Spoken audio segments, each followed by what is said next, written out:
Hello दोस्तों, मैं Munna Kumar dream BPSC में आप सभी का स्वागत करता हूं। आइए आज हम लोग एनसीईआरटी बुक का रिव्यू करते हैं। जो भी लोग आईएएस या पीसीएस की तैयारी करते हैं उनके लिए एनसीईआरटी बुक बहुत ही लाभदायक होता है, क्योंकि एनसीईआरटी बुक में किसी भी चीज़ को बहुत ही आसान तरीक़े से समझाया जाता है तथा यह भारत सरकार द्वारा मान्यता प्राप्त होता है। आईएएस और पीसीएस तैयारी करने के लिए एनसीईआरटी पढ़ना क्यों जरूरी होता है। मानना है कि यदि आपका बैकग्राउंड साइंस से है तो यदि आप डायरेक्ट स्टैंडर्ड बुक पढ़ना स्टार्ट करेंगे तो आपको समझ में नहीं आएगा। यदि आर्ट्स बैकग्राउंड से है तो अगर समझ अच्छा है तो आप एनसीईआरटी बुक पढ़ भी सकते हैं या छोड़ भी सकते हैं। एनसीईआरटी में बहुत ही आसान भाषा में कहानी के माध्यम से समझाया जाता है। इसके एनसीईआरटी बुक मेंस में भी ज़्यादा हेल्प करता है। एनसीईआरटी में फिगर के माध्यम से अच्छा से समझाया रहता है। और एनसीईआरटी बुक पढ़ने का तरीका क्या होना चाहिए, मतलब कि क्लास वाइज एनसीईआरटी बुक पढ़े या सब्जेक्ट वाइज। तो सब्जेक्ट वाइज एनसीईआरटी बुक पढ़ने से ज़्यादा अच्छा रहेगा, क्योंकि सब्जेक्ट वाइज पढ़ने से किसी भी सब्जेक्ट का लिंक जुड़ा रहता है। जैसे आप हिस्ट्री लिए तो 6 क्लास से लेकर 12th क्लास तक पूरा हिस्ट्री पढ़ लीजिए, फिर ज्योग्राफी पढ़ लीजिए, फिर पॉलिटी, फिर इकोनॉमिक्स, ऐसे पढ़िए। क्लास वाइज पढ़ने पर वो लिंक नहीं जुड़ पाता है जो सब्जेक्ट वाइज में होता है। ऐसे आइए आज हम लोग 8th क्लास से लेकर 12th क्लास तक एनसीईआरटी बुक का रिव्यू करते हैं। तो आइए हम लोग स्टार्ट करते हैं 8th क्लास से। ऐसे एक और बात बताना चाहता हूँ कि ये है 6th क्लास का हिस्ट्री, हमारे अतीत 1 ये है। इसमें हमारे 6th क्लास में एंशिएंट दिया गया है, मतलब प्राचीन इतिहास है।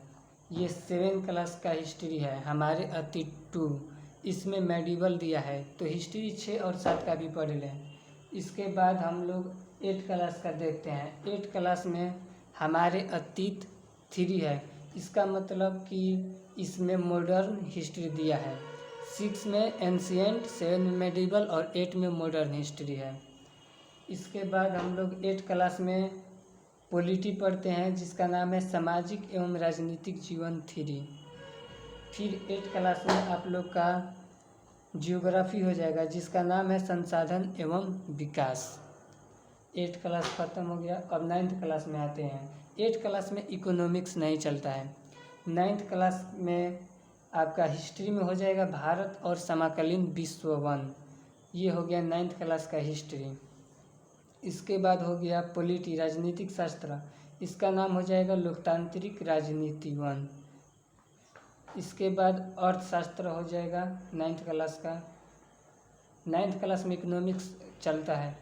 इसके बाद 9th क्लास का हो जाएगा समकालीन भारत 1, जो कि जियोग्राफी है। 9th क्लास के बाद अब हम लोग 10th क्लास का बुक रिव्यू कर लेते हैं।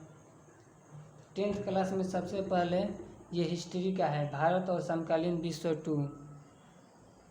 इसके बाद आपका 10th क्लास में हो जाएगा लोकतांत्रिक राजनीति, पॉलिटी का हो गया। इसके बाद भूगोल हो गया समकालीन भारत 2। इसके बाद आर्थिक विकास की समझ, ये इकोनॉमिक्स है। 10th क्लास भी ख़त्म हो गया। अब 11th क्लास देख लेते हैं। 11th क्लास में जो है ये है इतिहास का, जिसका नाम है विश्व इतिहास के कुछ विषय। बस एक ही 11th में हिस्ट्री है। इसके बाद अब देखिए 11th क्लास का ये पॉलिटी का हो गया, भारत का संविधान, सिद्धांत और व्यवहार। सबसे बहुत अच्छा बुक है 11th का। 11th में 2 पॉलिटी चलता है, एक ये और एक ये राजनीतिक सिद्धांत, ये भी पॉलिटी का है। 11th में 2 पॉलिटी हो गया। फिर ये हो गया आपका जियोग्राफी का, भौतिक भूगोल के मूल सिद्धांत। एक और जियोग्राफी है, इसका नाम है भारत भौतिक पर्यावरण। 2 जियोग्राफी भी चलता है 11th में। इसके बाद ये हो गया आपका इकोनॉमिक्स, भारतीय अर्थव्यवस्था का विकास। अब 12th क्लास का देख लेते हैं। ट्वेल्थ क्लास में 3 हिस्ट्री चलता है। भारतीय इतिहास के कुछ विषय भाग 1, फिर ये भाग 2 हो गया, इसके बाद ये भाग 3 हो गया इतिहास। इसके बाद आपका हो गया भारत लोग और अर्थव्यवस्था, ये आपका जियोग्राफी है 12th क्लास का। इसके बाद स्वतंत्र भारत में राजनीति, ये पॉलिटी है। इसके बाद इसमें 2 इकोनॉमिक्स है, समष्टि अर्थशास्त्र, इसके बाद एक व्यष्टि अर्थशास्त्र। तो दोस्तों हम लोग का बुक रिव्यू ख़त्म होता है इस प्रकार। थैंक्स दोस्तों देखने के लिए। हमारे चैनल को सब्सक्राइब करें, लाइक करें।